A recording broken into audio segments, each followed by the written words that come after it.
आज हम लोग गॉस डाइवर्जेंस थ्योरम की शुरुआत करेंगे। इसके पहले हम लोग लाइन इंटीग्रल, सरफेस इंटीग्रल और वॉल्यूम इंटीग्रल पढ़ रहे थे। इसमें सारे डेफिनेशन को बता दिया गया था और जो भी क्वेश्चन एग्जाम की दृष्टि से आने वाला था सारे क्वेश्चन को करा दिया गया था। ठीक है ना। लाइन इंटीग्रल में हम देख रहे थे कि सिंगल इंटीग्रल होता था, सरफेस में डबल इंटीग्रल की हम बात कर रहे थे, वॉल्यूम इंटीग्रल में ट्रिपल हम इंटीग्रेशन की बात कर रहे थे। ठीक है ना। तो ये सारी चीज़ें हो चुकी थी, साथ ही साथ जो भी क्वेश्चन था उसमें सब करा दिया गया है। ठीक है। आज हम लोग चर्चा करेंगे गॉस डाइवर्जेंस थ्योरम का। ठीक, तो सबसे पहले इसका हम डिफिनीशन देख लेते हैं। If vector F is a continuously differentiable vector point function in a region V and S is the closed surface enclosing the region V, ठीक, then double integration S vector F unit vector n ds equal to triple integration V divergence vector F dot dv। ठीक है। ये S जो है ना surface indicate कर रहा है और भी आपका वॉल्यूम में क्या होता है, ट्रिपल इंटीग्रेशन होता है, सरफेस में डबल इंटीग्रेशन होता है। ठीक है। तो आपका डिफिनीशन ये कह रहा है कि यदि वेक्टर एफ कोई कंटिन्यूअसली डिफरेंशिएबल वेक्टर हो, ठीक है ना, किसी रीजन में, और रीजन क्या है, भी है, तो कह रहा है रीजन में क्षेत्र होता है एंड एस क्या है, उसका क्लोज्ड है, यानी सरफेस जो होता है वो बंद कोई रीजन है भी का, इसका सरफेस क्या होगा, एस होगा। तो हम ये कह सकते हैं कि then double integration s vector f unit vector n D S equal to triple integration भी डाइवर्जेंस वेक्टर एफ डी भी। ठीक है ना। ये आपका गॉस डाइवर्जेंस थ्योरम है और ये थ्योरम इतनी इम्पॉर्टेंट है कि हर साल आप देखिए, हर एक साल के अंतराल पर हमेशा आता है। और आप लोगों को मालूम होगा पिछली बार तो एग्ज़ाम हुआ नहीं है, तो आप ये श्योर कर लीजिए, 100% कि ये आने वाला ही है, ये आ भी गया होगा। ठीक है ना, पेपर में छप गया होगा, ये जहाँ तक मेरा अनुमान है। और इसका हम बता दें, देखिए ये 2009 में आया हुआ था, फिर 12 में आया है, फिर 13 में आया है, 15 में आया है, 17 में आया है और लास्ट में 19 में आया है। ठीक है। तो आप इस हिसाब से देख सकते हैं कि हर दूसरे साल अंतराल पे आता है और पिछली बार जब एग्ज़ाम हुआ नहीं तो इस बार श्योर है कि 100% आएगा। ठीक है। तो आप इसको अच्छी तरह से पढ़ लीजिएगा। तो देखिए आगे क्या लिख रहा है, ये n क्या है, where n is the unit outward drawn normal vector to the surface s। ठीक है। ये आपका क्या स्टेटमेंट है, कभी कभी आता है गॉस डाइवर्जेंस थ्योरम का स्टेटमेंट लिखने के लिए, तो आपको इतना लिखना पड़ेगा, कंपलसरी में भी दो नंबर के लिए आता है। ठीक है। अच्छा, अगर इसी को कार्टेशियन फॉर्म में लिखना चाहें तो कार्टेशियन फॉर्म में कैसे लिखेंगे, तो हमने यहाँ लिखा है the cartesian represent of the Gauss theorem is, चूँकि वेक्टर एफ था तो double integration s, vector f को हम क्या लिखेंगे, F1 dy dz plus F2 dz dx plus F3 dx dy। ठीक है। ट्रिपल इंटीग्रेशन भी del F1 upon del x plus del F2 upon del y plus del F3 upon del z d x d y d z. ठीक है ना, ये यहाँ पे include है। ठीक है। तो इसको लिखेंगे कैसे, अगर कार्टेशियन फॉर्म में आ गया लिखने के लिए, तो F1 हो गया, तो F1 का कोऑर्डिनेट नहीं लिखेंगे, F1 का कोऑर्डिनेट क्या भाई एक्स होता है, एक्स को छोड़ करके वाई जेड।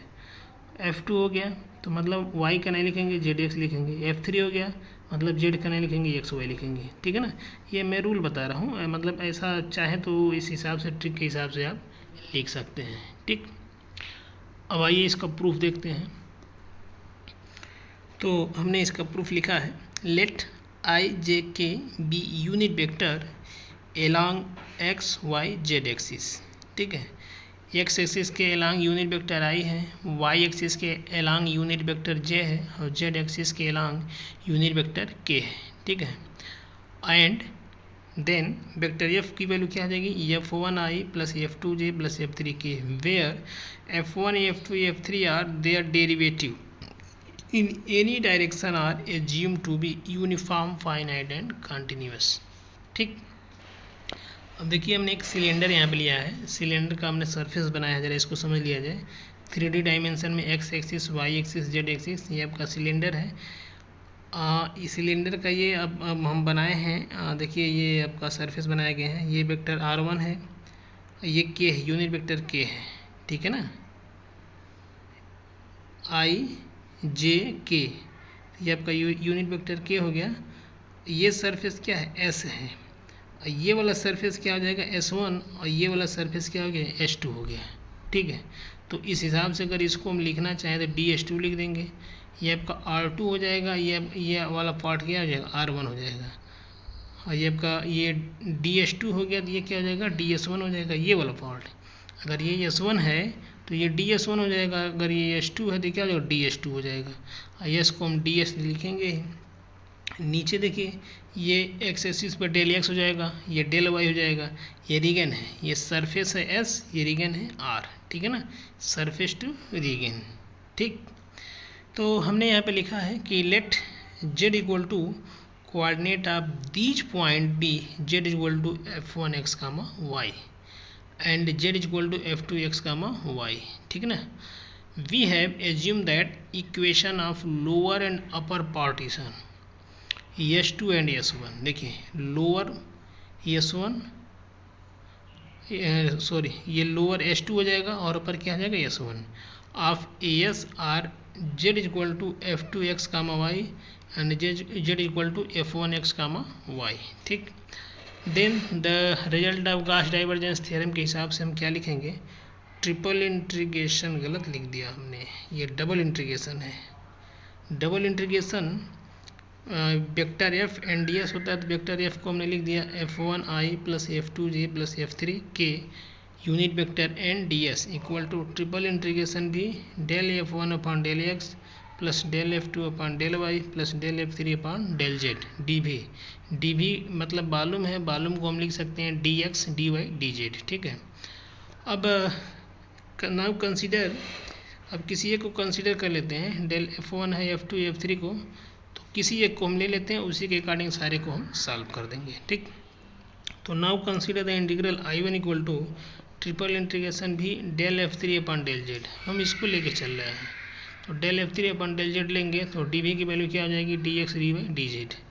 अब इसका हम क्या करें, इंटीग्रेशन निकाल दें, तो जब इंटीग्रेशन निकालेंगे तो यहाँ पे आपका f2 f1 हो जाएगा, f3 तो होगा नहीं, डेल f3 का निकालते हैं, तो यहाँ पर del f3 upon del f2 और इंटीग्रेशन लगाएंगे, लिमिट कहाँ से कहाँ तक होगा, f2 से f3 हो जाएगा। अगर यहीं f1 होगा तो इसका लिमिट क्या हो जाएगा, f2 से f3 तक हो जाएगा। अगर यहीं भी f1 होगा तो इसका लिमिट f2 से f3 तक हो जाएगा, f2 तक हो जाएगा। dz, अब चूँकि यहाँ पे डेल जेड है तो यहाँ पे dz हो जाएगा dx अपॉन dy। अच्छा, r क्या है, प्रोजेक्शन है, किसका है, यस का, on x comma y plane पे। तो जब इसका इंटीग्रेशन हम कर देंगे तो ये आपका आ जाएगा f3 x कामा वाई कामा जेड, और लिमिट रख दीजिए f2 f1 का, तो x कामा वाई इसका फंक्शन हो जाएगा dx y। तो डबल इंटीग्रेशन r, अब देखिए एक इंटीग्रेशन हो गया तो एक ही बचा, तो double integration r f3 limit रखते हैं f3 x कामा वाई और z की जगह रख देंगे f1 x कामा वाई भी लिख सकते हैं, माइनस लोअर में f3 x y और z की जगह f2, ठीक है ना, लोअर का dx कामा y। अब इसका इंटीग्रेशन का मल्टीप्लाई कर दें तो double integration f3 x comma Y f1 ये dx dy minus double integration r f3 x comma Y f2 dx dy। ठीक है ना, तो हमें लगता है इसमें कोई डाउट नहीं होनी चाहिए, बस हमने f3 को लिया है, f3 को जब लेंगे तो dz के रिस्पेक्ट में डिफ्रेंशिएशन हम करेंगे तो उसका लिमिट x कामा y में ही आएगा, और हमने यहाँ पे लिमिट रख दिया। ठीक, आगे देखते हैं। For the upper partition S1 of S, यानी ऊपर वाला जो पार्टीशन है वो S1 से S के लिए, तो dx dy equal to unit vector k dot unit vector n1 ds1 where unit vector n1 is the unit normal vector to surface ds1 in outward direction, ठीक है ना। एंड लोअर का देखिए s2 to s हो जाएगा, जैसे यहाँ पर अपर का s1 टू s है, लोअर नीचे वाला पार्ट था, फिगर में आप देखे होंगे। तो for the lower partition s2 of s, तो यहाँ पे क्या हो जाएगा dx dy equal to minus k dot unit vector n1 ds2। अब यहाँ पे जैसे n1 क्या था, नॉर्मल वेक्टर ऑफ सरफेस था, यहाँ पे क्या आ जाएगा n2 भी क्या हो जाएगा, unit normal vector of surface ds2 हो जाएगा इन आउटवर्ड डायरेक्शन, ठीक। 10 double integration r f3x y f1 dx dy this imply that, अब इसको हम क्या कर देंगे, राइट साइड में एक लेके चले जाएंगे, तो हो जाएगा integration double integration s1 f3 k dot unit vector n1 ds1 and integration r f3x y f2, ठीक है ना। ये देखिए f1 का है, ये f2 का है, ये इसके इक्वल ये होगा और इसके इक्वल ये होगा। ज़रा यहाँ पे फिर से गौर कर लीजिए, ये जो पीछे वाला पोर्शन था f3x1 x y f1 minus f3x y f2, ठीक ना, यही तो वैल्यू था। तो हमने जब यूनिट वेक्टर निकाला है dx dy का, तो वही चीज़ हम लिख रहे हैं, ये s1 का है, ये क्या है s2 का है। तो f3x y f1 dx dy equal to क्या हो जाएगा, integration double integration s1 f3 k n1 ds unit vector में, और जो सेकेंड पार्ट है माइनस वाला double integration f3x y f2 dx dy this imply that, यहाँ से देखिए minus double integration s2 f3 के यूनिट वेक्टर n2, यहाँ पे थोड़ा सा मिस्टेक हो गया, आप यहाँ n2 कर लीजिए n2 ds2, ठीक। So double integration r f3x y f1 dx dy this imply that minus r double integration r f3 means ये हुआ कि ये इसकी जो वैल्यू है, ये दोनों देखिए सेम है, तो इसके जगह ये इसके बराबर, इसके जगह पर ये हो, यानी इसके जगह हम इसको रख सकते हैं माइनस का कंडीशन लगा करके। तो वही हमने लिखा है minus double integration r f3x y f2 dx dy, ये इसकी वैल्यू है क्योंकि ये इसके इक्वल है। This imply that double integration s1 f3 के n1 ds1, ठीक है ना, ये इसके इक्वल हो जाएगा, plus double integration s2 f3 k dot n2 ds2 this imply that double integration f3 k n1 ds1 plus n2 ds2, दोनों को s1 s2 को ऐड कर देंगे तो हमने यहाँ s कर दिया। This imply that double integration s f3 unit vector k dot unit vector n ds since unit vector ns equal to unit vector n1 s1 plus unit vector n2 s2, यानी कि इन दोनों की जो value होगा वह क्या हो जाएगा, ns के बराबर हो जाएगा। हेंस तो हमने क्या निष्कर्ष निकाला कि i का जो वैल्यू है i1 जो हम लिया था, double integration v3 del f3 upon del z dx dy dz की वैल्यू क्या आ गई, डबल इंटीग्रेशन s1 ना लिख करके s लिखिए, double integration s f3 unit vector k and ds, ठीक है। हमने इसको इक्वेशन नंबर 3 मान लिया। सिमिलरली अब ऐसे ही i1 के बाद i2 का i3 का निकाल लेंगे। i1 i2 i3 मीन्स ये हुआ कि डेल f3 अपन डेल x निकाल लिए हैं, तो del f2 upon del y निकालेंगे, डेल f1 अपन डेल x निकालेंगे, तो इन सारों को हम क्या कर देंगे, ऐड कर लेंगे। तो हमने यहाँ लिखा similarly projection yes on the other coordinate. अब अदर कोऑर्डिनेट इसी के अकॉर्डिंग लिख देंगे, इसको सॉल्व करने की आवश्यकता नहीं आगे। सिमिलरली हमने लिख दिया पहले इंटीग्रेशन भी del f2 upon del y dx dy dz this imply that double integration s, यहाँ देखिए f3 था, ये f2 है तो f2 हो जाएगा, यहाँ k था तो k के बाद क्या j आ जाएगा, f2 के साथ j आता है, unit vector j dot unit vector n ds, ठीक है। एंड x1 का f1 का देखिए ट्रिपल इंटीग्रेशन भी del f1 upon del x dx dy dz, this imply that double integration yes f1। अब देखिए f1 का क्या आएगा, unit vector i dot unit vector n ds। ठीक, अब हम करते ये हैं कि ये i1 i2 और i3, यहाँ पे i2 लिख लीजिए, ये i3 लिख लीजिए। ठीक, यानी कि इक्वेशन 2, 3 और 4 को ऐड कर लेते हैं। ठीक है, और ऐड करने के बाद क्या करते हैं, पहले वाली इक्वेशन में हम इसको रख देंगे, या जो गासेस इक्वेशन है उसको हम रखते हैं। ठीक, तो adding equation 2, 3 and 4 we get, जब 2, 3 एंड 4 को हम ऐड करेंगे तो ट्रिपल इंटीग्रेशन भी ये कॉमन हो जाएगा, del f1 upon del x समीकरण 2 से, समीकरण 3 से del f2 upon del y, समीकरण 3 से 4 से del f3 upon del z, और dx dy dz सारे में कॉमन है तो हमने इसको बाहर कर लिया। दिस इम्प्लाई दैट, अब देखिए राइट साइड में क्या है, डबल इंटीग्रेशन सब में है, यस भी सब में है, f1 के साथ क्या है in प्लस f2 के साथ jn प्लस f3 के साथ kn, ये आपका क्या हो जाएगा ds। ठीक, दिस इम्प्लाई दैट यहाँ से डेल अपॉन डेल x बाहर कर लीजिए, यानी कि f1 आई तो लिखेंगे यहाँ i del upon del x plus j del upon del y plus k del upon del z dot f1 i plus f2 j plus f3 k, यहाँ से हो जाएगा dx dy dz। Right side में देखिए double integration yes f1 i plus f2 j plus f3 k, और last में हो जाएगा nds।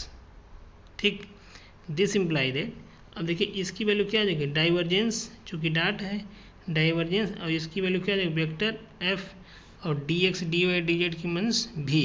दिस इम्प्लाई दैट, ये देखिए डबल इंटीग्रेशन s, इसकी वैल्यू वेक्टर f, ये nds हो जाएगा।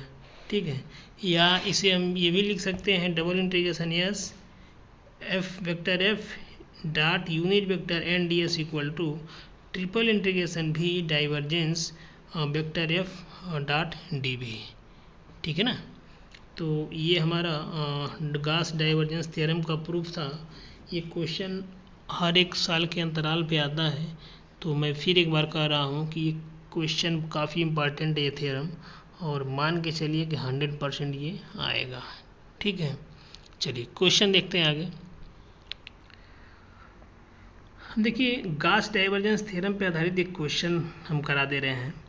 Prove that double integration s a x i plus b y j plus c z k dot unit vector n D S equal to 4/3 pi a plus b plus c, where s is the surface of the unit sphere x square plus y square plus z square equal to 1।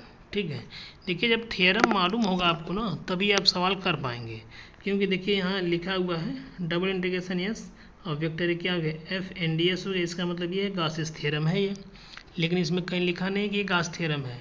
लेकिन जब theorem proof करेंगे तो theorem proof करने में ये value Gauss's theorem में ही आता है। ठीक है ना, तो इससे साबित होता है कि गास थ्योरम का हम फार्मूला यहाँ पे अप्लाई करेंगे। ठीक, ये क्वेश्चन आपका 2018 में आया हुआ है, तो हम डायरेक्ट लिखेंगे by Gauss divergence theorem double integration S F vector F N D S, this imply that triple integration भी डेल डॉट या डाइवर्जेंस ले सकते हैं डाइवर्जेंस वेक्टर एफ डी भी, this imply that triple integration भी ये आपका डेल हो जाएगा, वेक्टर एफ का वैल्यू दिया हुआ है यहाँ पे a x i plus b y j plus c z k d भी। ठीक, this imply that double integration भी, अब यहाँ डेल की वैल्यू रख लेते हैं i del upon del x plus j del upon del y plus k del upon del z, close जाएगा, यहाँ लिखेंगे a x i plus b y j plus c z k d भी।